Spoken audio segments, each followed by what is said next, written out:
स्वागत है। आज हम एक काफी महत्वपूर्ण और संवेदनशील विषय पर बात करने वाले हैं। नमस्कार।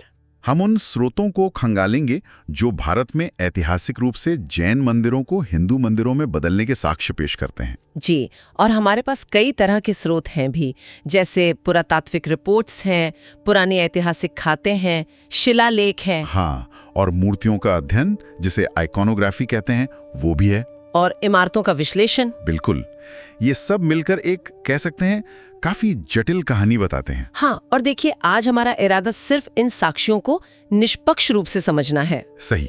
हम ये देखना चाहते हैं तो के हिसाब से ये बदलाव कैसे हुए, क्यों हुए, उनका ऐतिहासिक संदर्भ क्या था। मतलब हम कोई पक्ष नहीं ले रहे हैं। बिल्कुल नहीं, न समर्थन न विरोध, बस जो जानकारी है उसका विश्लेषण। जी, हमारा काम बस तथ्यों को सामने रखना है। तो चलिए इस इतिहास की परतों को खोलते हैं। हाँ बिल्कुल। सबसे पहले जमीनी हकीकत देखते हैं। हाँ बिल्कुल, खुदाई और जो भौतिक अवशेष मिले हैं वो क्या कहते हैं। पुरातात्विक साक्ष्य क्या कहती है आर्कियोलॉजी। आर्कियोलॉजी, हाँ। तो पुरातात्विक सबूत कई मामलों में मतलब काफी सीधे संकेत देते हैं। जैसे एक बड़ा उदाहरण है तेलंगाना में वारांगल का पद्माक्षी मंदिर। अच्छा।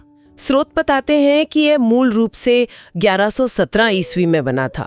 काकतीय राजा थे प्रोल द्वितीय, उनके समय में। और ये जैन मंदिर था। हाँ, इसका नाम था कदलालिया बसदी। बसदी, ये दक्षिण भारत में जैन मंदिरों के लिए शब्द इस्तेमाल होता है ना। जी बिल्कुल।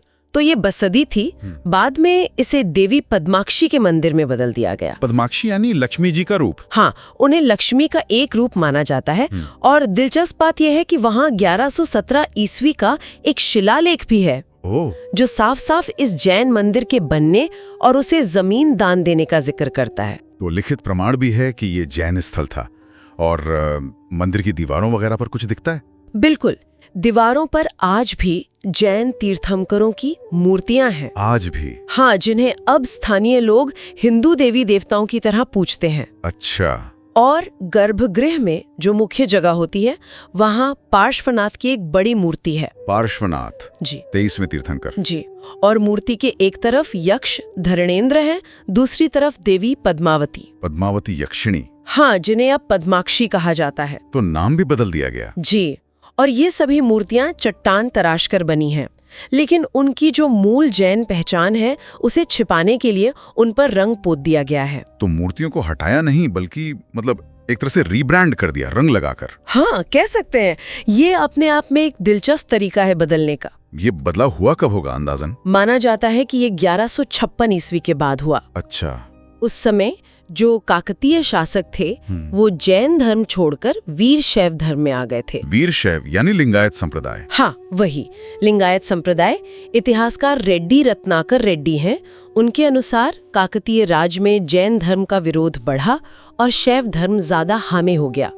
और इसी के चलते कई जैन मंदिर, बसदियां, शिलालेख वो सब नष्ट कर दिए गए। ये वीर शैव या लिंगायत आंदोलन का जिक्र आया है, इस पर हम थोड़ी देर में और बात करेंगे। अच्छा, क्या ऐसे सबूत सिर्फ दक्षिण में हैं या पूरब की तरफ भी, जैसे पश्चिम बंगाल में? नहीं, पश्चिम बंगाल में भी हैं। पुरुलिया जिले में पाकभेड़ा और बुद्धपुर जैसी पुरानी जैन जगह हैं। अच्छा। पुरुलिया, हाँ। वहाँ भी बदलाव और क्षति के मतलब साफ सबूत मिलते हैं। बुद्धपुर का एक पुराना जैन देउल है। देउल यानी मंदिर। वो अपनी आयताकार ईंटों की बनावट के लिए जाना जाता था। अब उसे बाबा बुद्धेश्वर मंदिर कहते हैं। और वहाँ मूर्तियों का क्या हाल है? अंदर महावीर की एक मूर्ति है, लेकिन वो खंडित है। खंडित? हाँ, ऐसा लगता है कि उसके हाथ जानबूझकर काटे गए हैं। ओह। और उस पे सिंदूर लगाकर उसे शिव जैसे बुद्धेश्वर के रूप में पूजा जाता है। तो मूर्ति को खंडित करके पहचान बदलकर पूजा जा रहा है। जी। इसी तरह पाखीबेड़ा में एक और मूर्ति है, कमल पर खड़े शीतलनाथ या पद्म प्रभु तीर्थंकर की, करीब 8 फुट ऊंची। उसे अब भैरवनाथ के रूप में पूजते हैं।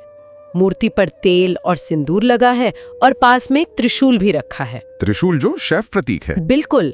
ये मूर्तियों को खंडित करना या उन पर ऐसे लेप लगाना जो उनकी असली पहचान छुपाए, ये सीधे सीधे बदलाव का संकेत है। हाँ, ये तो साफ दिखता है। एक स्थानीय इतिहासकार हैं दिलीप गोस्वामी। उन्होंने लिखा भी है कि महावीर की कई मूर्तियों के हाथ जानबूझकर काटे गए। अच्छा। और कुछ का तो नाम बदलकर उन्हें हिंदू मंदिरों में विष्णु के रूप में स्थापित कर दिया गया। हमने तेलंगाना और बंगाल देखा, अब थोड़ा और दक्षिण में चलें। तमिलनाडु, नागरकोइल के नागराज मंदिर का जिक्र सुना है। हाँ, नागरकोइल का नागराज मंदिर, कि ये भी मूल रूप से जैन तीर्थंकर पार्श्वनाथ को समर्पित था। पार्श्वनाथ जी, और आज भी उसके मंडप में बैठे हुए महावीर, खड़े पार्श्वनाथ, बैठे पार्श्वनाथ और देवी पद्मावती की मूर्तियां हैं। काफी मूर्तियां हैं अभी भी। हाँ, और जो खड़ी मूर्तियां हैं पार्श्वनाथ और पद्मावती की, उनके ऊपर 5 फन वाले नाग का छत्र बना है। 5 फन वाला नाग छत्र, ये महत्वपूर्ण है ना? ये पार्श्वनाथ की पहचान से जुड़ा है। बिल्कुल सही कहा आपने, ये पार्श्वनाथ की मूर्तियों का एक मानक जैन लक्षण है। तो यहाँ क्या कहानी है? यहाँ एक 12वीं सदी का शिलालेख मिला है। अच्छा, उससे इशारा मिलता है कि जैनों को दी गई जमीन का इस्तेमाल बाद में एक विष्णु मंदिर के लिए हो रहा था। जमीन का इस्तेमाल बदला। हाँ, फिर 16वीं-17वीं सदी के शिलालेख हैं, उनमें नाग देवता और नागराज को दिए गए उपहारों का जिक्र है। नागराज मंदिर है तो नाग देवता का जिक्र तो होगा ही। हाँ, लेकिन दिलचस्प बात यह है कि उन्हीं शिलालेखों में 2 जैन शिक्षकों, कमलवाहन पंडित और गुणवीर पंडित का भी उल्लेख है। ओह, जैन शिक्षकों का जिक्र क्यों? यही तो सवाल है। एक पुरातत्वविद थे A.S. रामनाथ अय्यर जी। उनका मानना था कि ये मूल रूप से पार्श्वनाथ को समर्पित एक जैन पूजा स्थल था, जिसे धीरे धीरे या तो हिंदू बना दिया गया या फिर स्थानीय हिंदुओं ने गलती से इसे आदिशेष विष्णु के नाग का मंदिर मान लिया। गलती से? क्यों? शायद इसलिए कि जैन और हिंदू प्रतिमा विज्ञान में कुछ समानताएं दिखती हैं, जैसे ये नाग का चित्रण। तो यहाँ पहचान धीरे धीरे बदली गई लगती है। पुरातात्विक सबूत तो काफी कुछ कह रहे हैं। हाँ, बिल्कुल। अब लिखित प्रमाणों की ओर बढ़ते हैं। शिलालेख और पुराने ग्रंथ क्या बताते हैं? हाँ, यहाँ कहानी शायद और गहरी होती है। बिल्कुल। शिलालेख और ग्रंथ इस बदलाव की प्रक्रिया पर और कभी-कभी उसके कारणों पर भी रोशनी डालते हैं। जैसे तेलंगाना के जंगो जिले में किला शाहपुर किला है। हाँ। उसकी दीवार पर करीब 15 फीट की ऊंचाई पर एक जैन शिलालेख मिला। उस पर ध्यान मुद्रा में बैठे एक तीर्थंकर की छवि बनी है किले की दीवार पर। हाँ, ये शायद राष्ट्रकूट या कल्याणी चालुक्य काल का है, और ऐसा लगता है कि जो जैन मंदिर, बस्तियां या शिलालेख नष्ट किए गए थे, उनके पत्थरों का इस्तेमाल बाद में इस किले को बनाने में किया गया। अच्छा, यानी पुराने धार्मिक ढांचों के पत्थर रिसाइकल कर लिए गए किले जैसी सेक्युलर इमारत में। ये भी एक तरह का संकेत है। हाँ, बिल्कुल। और जैसा हमने पहले जिक्र किया था, सबसे ज्यादा विस्तार से जो उत्पीड़न और रूपांतरण दर्ज है वो 12वीं सदी के लिंगायत आंदोलन से जुड़ा है। हाँ, वीरशैव आंदोलन। जी, इसकी स्थापना बसव ने की थी, और दिलचस्प बात यह है कि वो खुद जैन राजा बिज्जल के मंत्री थे। ओ, मंत्री ने ही आंदोलन शुरू किया? हाँ, राजा बिज्जल कलचूरी वंश के थे, 1156-1167 ईस्वी के आसपास, और लिंगायत शैव धर्म का एक बहुत प्रभावशाली संप्रदाय था जो इस दौरान उभरा। तो ये एक संगठित धार्मिक आंदोलन था जिसके असर में ये बदलाव हुए। स्रोत तो यही इशारा करते हैं। बसव ने कई जैनियों को लिंगायत बनाया, और लिंगायतों पर आरोप है कि उन्होंने कई जैन मंदिरों को नष्ट किया और उन्हें अपने हिसाब से बदल लिया। आरोप है या पक्के सबूत हैं? देखिए, जैन स्रोतों में एक संत का नाम आता है, एकांतदा रामैया जी। उनके बारे में कहा जाता है कि वो मंदिर विनाश में माहिर थे। एक कहानी भी है उनके बारे में। क्या कहानी? कि उन्होंने शिव कृपा साबित करने के लिए अपना सिर काटकर फिर से जीवित होने का दावा किया। क्या? हाँ, और जब वो सफल हो गए तो उन्होंने मांग की कि जैन अपने 700 मंदिरों को दांव पर लगाए कि वो ऐसा चमत्कार नहीं दोहरा सकते। 700 मंदिर?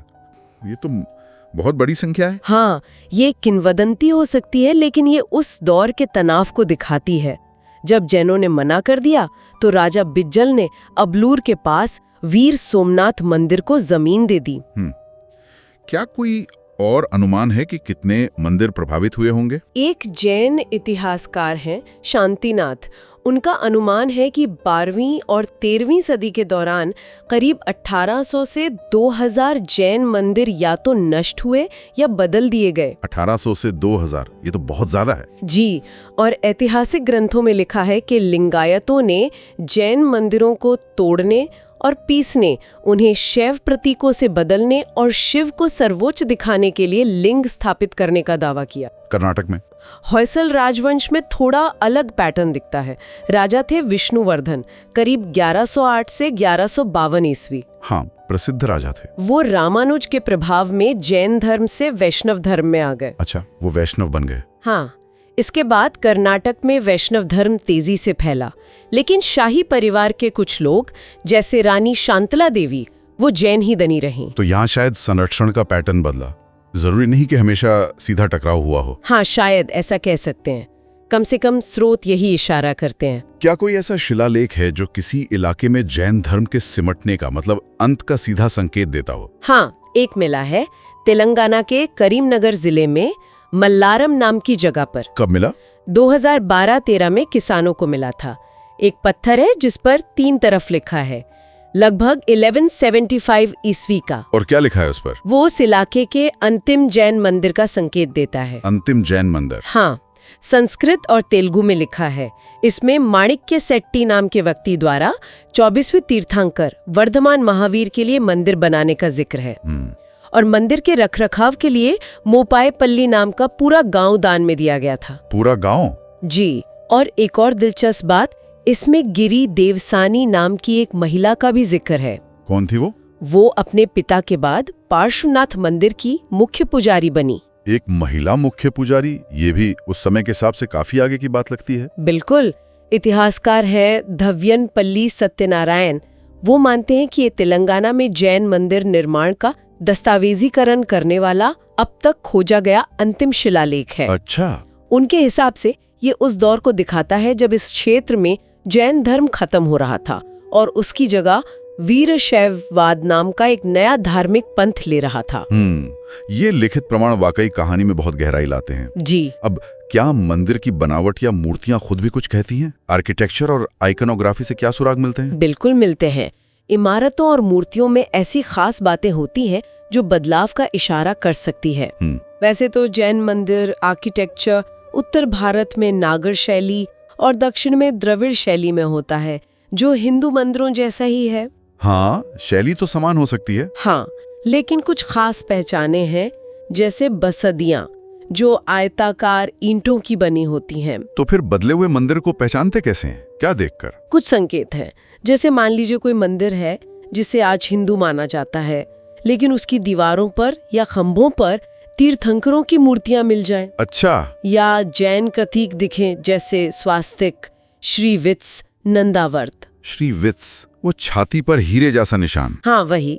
या फिर कभी कभी इमारत की बनावट में ही कुछ गड़बड़ दिखती है, जैसे जैन स्टाइल के साथ हिंदू एलिमेंट्स जोड़ दिए गए हों। या फिर मंदिर बनाने में ही पुराने जैन मंदिर के पत्थर इस्तेमाल किए गए हों जिन पर जैन नक्काशी हो। अच्छा, जैसे वो किले वाला उदाहरण था। हाँ, कुछ वैसा ही। गोवा का सप्तकोटेश्वर मंदिर एक और उदाहरण है। गोवा में? जी। उसके आसपास जैन मठ के खंडहर मिले हैं। शायद वो कदंब राजाओं के टाइम का कोई महत्वपूर्ण जैन स्थल था जिसे बाद में बदला गया। और मूर्तियों की अपनी क्या पहचान होती है जिनसे पता चले कि ये मूल रूप से जैन थी? जैन तीर्थंकर मूर्तियों की कुछ खास पहचान है। क्या है वो? एक तो छाती पर श्रीवत्स का निशान होता है। हाँ। हर तीर्थंकर का अपना लांछन यानी प्रतीक चिन्ह होता है। जैसे ऋषभनाथ का बैल, पार्श्वनाथ का 7 फन वाला नाग, महावीर का सिंह। मूर्तियां या तो कायोत्सर्ग मुद्रा में होती हैं यानी खड़ी ध्यान मुद्रा, या पद्मासन यानी कमल मुद्रा में बैठी हुई। ठीक है। दिगंबर संप्रदाय की मूर्तियां नग्न होती हैं, श्वेतांबर की वस्त्रों सहित। अच्छा। कान के लोब लंबे होते हैं। और एक महत्वपूर्ण अंतर, इनमें आमतौर पर उष्नीश और उड़ना नहीं होता। उष्नीश और उड़ना वो क्या है? उष्नीश सिर पर एक उभार होता है और उड़ना भौं के बीच एक निशान। ये बुद्ध मूर्तियों में मिलते हैं, जैन मूर्तियों में नहीं। अच्छा, ये एक अहम पहचान है। तो बदले हुए मंदिरों में इन जैन मूर्तियों का क्या किया जाता है? जैसा हमने पहले देखा, कई फनों वाले नागछत्र, खासकर 5 या 7 फन वाले जो पार्श्वनाथ से जुड़े हैं, हाँ, उन्हें अक्सर आदिशेष या नागराज पूजा से जोड़ दिया जाता है। मूर्तियां खंडित की जा सकती हैं, जैसे पुरुलिया में महावीर की मूर्तियों के हाथ काट दिए गए। हाँ, वो हमने सुना। या फिर उनकी असली पहचान छिपाने के लिए उन पर सिंदूर, तेल लगा दिया जाता है, या मूल नक्काशी को घिसकर या बदलकर रंग दिया जाता है। कर्नाटक में लकुंडी का नागनाथ मंदिर एक और उदाहरण है। वहाँ क्या है? गर्भगृह में एक आसन है जिस पर 7 नागफनों का चित्र है। ये साफ तौर पर किसी पार्श्वनाथ मूर्ति का छत्र रहा होगा। और अब उस आसन पर एक शिवलिंग स्थापित है। तो मूल आसन वही है, मूर्ति बदल दी गई? जी, ऐसा लगता है। क्या कोई ऐसा मामला भी दर्ज है जहाँ किसी राजा के आदेश से बदलाव हुआ हो, मतलब सीधे हुक्म से? हाँ, एक मामला माना जाता है राजस्थान के आमेर से, संगी झुंठाराम मंदिर। आमेर, जयपुर के पास? हाँ, वही। इससे मुगल काल में राजा मानसिंह प्रथम के शाही आदेश से जबरन बदले जाने का एक प्रलेखित मामला माना जाता है। मानसिंह प्रथम के आदेश से? जी, ऐसा कहा जाता है। ये मूल रूप से 19वें तीर्थंकर विमलनाथ का जैन मंदिर था। और अब? आज भी मुख्य दरवाजे और गर्भगृह के दरवाजे के ऊपर तीर्थंकरों की छोटी संगमरमर की नक्काशी दिखती है। अच्छा। गर्भगृह की वेदी की बनावट भी जैन स्टाइल की है, लेकिन अब वहाँ शैव प्रतिमाएं रखी हैं। पंचमुखी लिंगम, नंदी, पार्वती, गणेश। तो सबूत अभी भी मौजूद हैं? हाँ, और लोक कथा ये है कि ये मंदिर राजा के मंत्री झुंठाराम ने बनवाया था। जब राजा को पता चला कि इसका इस्तेमाल जैन धर्म के प्रचार के लिए हो रहा है, तो उन्होंने सारी जैन प्रतिमाएं हटवाकर लिंगम स्थापित करने का हुक्म दिया। ये तो सीधा शाही हस्तक्षेप लगता है, अगर ये कथा सही है तो। जी। चलिए अब थोड़ा पूजा पाठ के तरीकों पर आते हैं। हाँ। क्या पूजा पद्धतियों के अंतर से भी कुछ पता चलता है? ये बदलाव कैसे दिखाते हैं? हाँ, जैन और हिंदू पूजा अनुष्ठानों में साफ फर्क है। क्या फर्क है? जैन पूजा में मुख्य रूप से द्रव्य पूजा होती है। द्रव्य पूजा? हाँ, मतलब मूर्ति का विधि विधान से अभिषेक या स्नान, जिसे स्नात्र पूजा कहते हैं। इसमें जल, चंदन, फूल, धूप, दीपक, नैवेद्य वगैरह चढ़ाते हैं। ठीक है। साथ ही भाव पूजा यानी मन से उपासना भी अहम है। मंदिर में घुसने के भी नियम होते हैं, जैसे निसीही बोलना, नमो जुनाड़म कहना, 3 चक्कर लगाना। जैन लोग आमतौर पर पवित्र कुंड या तालाब वगैरह में स्नान नहीं करते। और कुछ जैन संप्रदाय जैसे स्थानकवासी वो तो मूर्ति पूजा करते ही नहीं। अच्छा। और हिंदू प्रथाएं इनसे कैसे अलग हैं? हिंदू प्रथाओं में तो आपको पता ही है, कई देवी देवताओं की पूजा होती है, विष्णु, शिव, देवी और भी बहुत। हाँ, तेल के दिए जलाना, सिंदूर, हल्दी, माला चढ़ाना आम है। पवित्र जल यानी तीर्थ में स्नान का बड़ा महत्व है। प्रसाद बांटा जाता है और हर देवता के लिए अपने खास मंत्र और पूजा विधि होती है। तो फिर जो मंदिर बदले गए, उनमें इन रिवाजों का टकराव या बदलाव कैसे दिखता है? उनमें हम देखते हैं कि जैन तीर्थंकर मूर्तियों पर सिंदूर या तेल लगा दिया जाता है। अच्छा। जैन मूर्तियों के पास त्रिशूल रख दिया जाता है, जो शिव पूजा का प्रतीक है। हाँ। मतलब जैन प्रतिमाओं पर हिंदू रीति रिवाज थोप दिए जाते हैं और जैन देवी देवताओं के नाम बदलकर उन्हें हिंदू देवताओं के रूप में पूजा जाने लगता है। तो पूजा पाठ के स्तर पर भी ये बदलाव साफ दिखता है? जी बिल्कुल। तो इन तमाम सबूतों को पुरातात्विक, लिखित, वास्तुशिल्प, अनुष्ठानिक, इनको बड़े ऐतिहासिक परिप्रेक्ष्य में कैसे रखें? ये सब किस दौर की कहानी कहते हैं? ये बदलाव मुख्य रूप से कुछ खास ऐतिहासिक दौर और घटनाओं से जुड़े लगते हैं। जैसे? कुछ स्रोत 8वीं सदी के आदि शंकराचार्य का जिक्र करते हैं। शंकराचार्य का? हाँ, कि उन्होंने दक्षिण भारत की यात्रा में कई वीरान पड़े जैन मंदिरों को हिंदू मंदिरों में बदला। लेकिन इस दावे को थोड़ा सावधानी से देखना होगा। क्यों? क्योंकि कुछ जानकार मानते हैं कि उन्हें वो मंदिर मिले जो शायद उत्पीड़न के कारण जैन पहले ही छोड़ चुके थे। वो पहले से ही वीरान थे। अच्छा, तो वो पहले से ही परित्याग हो सकते थे? कुछ स्रोतों के अनुसार हाँ, ये संभव है। लेकिन जो ज्यादा साफ तौर पर उभर कर आता है वो है 12वीं-13वीं सदी का लिंगायत आंदोलन। हाँ, उसकी हमने पहले भी बात की। जी, वो एक बहुत बड़ा कारक लगता है। हवेरी का सिद्धेश्वर मंदिर जैसे उदाहरण इसके भौतिक प्रमाण माने जाते हैं। तमिलनाडु में भी संघर्ष का एक लंबा इतिहास रहा है ना, शैव और जैन समुदायों के बीच। हाँ, तमिलनाडु में तनाव के संकेत मिलते हैं। मदुरै के पास समनंथम में 8000 जैनों को सूली पर चढ़ाने की एक शैव किंवदंती है। 8000? ये कब की बात है? ये 7वीं या 11वीं सदी की बताई जाती है। मीनाक्षी मंदिर के दीवारों पर इसके चित्र भी बने हैं और एक सालाना उत्सव भी होता है इससे जुड़ा हुआ। उत्सव भी होता है? हाँ, हालांकि इस घटना की ऐतिहासिकता पर काफी बहस है। क्यों? क्योंकि इसका जिक्र उस समय के जैन ग्रंथों में या संत ज्ञान सबंदर के अपने लेखों में नहीं मिलता। ये बाद के शैव ग्रंथों में आता है। अच्छा। लेकिन कहानी और उत्सव का होना ही शायद किसी गहरे संघर्ष की तरफ इशारा करता है। संभव है, बिल्कुल। इसके अलावा कीलावलवू गुफाएं हैं, कजूगमलाई जैन शैयाएं हैं, मतलब चट्टानों पर बने बिस्तर। हाँ, इन जगहों पर तोड़फोड़, अतिक्रमण और स्थानीय देवता मंदिरों द्वारा उन पर कब्जा करने के सबूत मिले हैं। और अपार और ज्ञानसंबंदर जैसे शैव संतों के लेखन में जैन धर्म को मिटाने की बात मिलती है। तो इसका नतीजा क्या हुआ?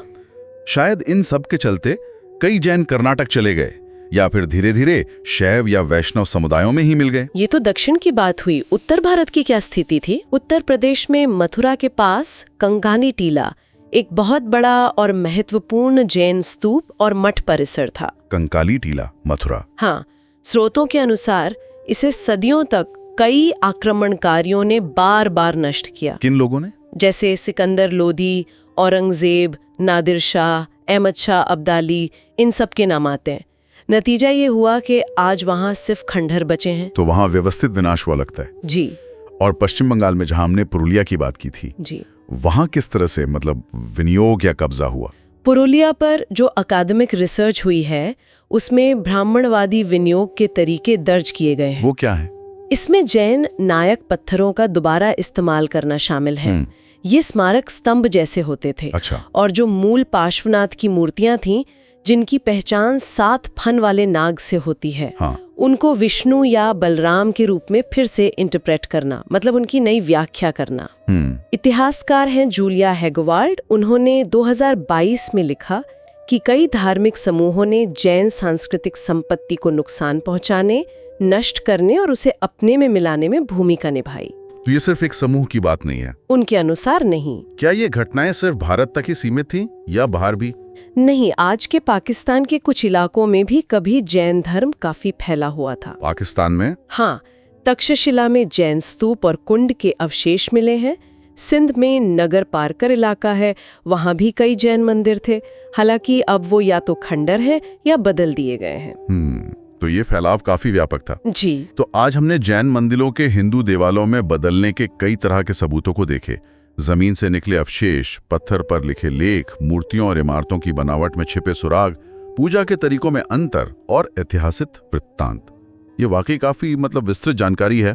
12वीं-13वीं शताब्दी में हुए, खासकर लिंगायत आंदोलन के समय, फिर काकतीय काल में और कुछ हद तक होयसल काल में भी। इनके पीछे धार्मिक कारण थे, राजनीतिक थे, सामाजिक थे, कई तरह के कारण रहे होंगे। और ये सिर्फ बदलाव नहीं था? नहीं, अक्सर ये प्रक्रिया सिर्फ बदलने तक सीमित नहीं रही। इसमें उत्पीड़न भी शामिल था, विनाश भी था और जैन समुदायों का धीरे धीरे मुख्य धारा में घुल मिल जाना या खत्म हो जाना भी शामिल था। ये दिखाता है कि इन धार्मिक स्थलों का इतिहास कितना जटिल है, कितना बहुस्तरीय है। एक सीधी रेखा में नहीं चला है सब कुछ। बिल्कुल।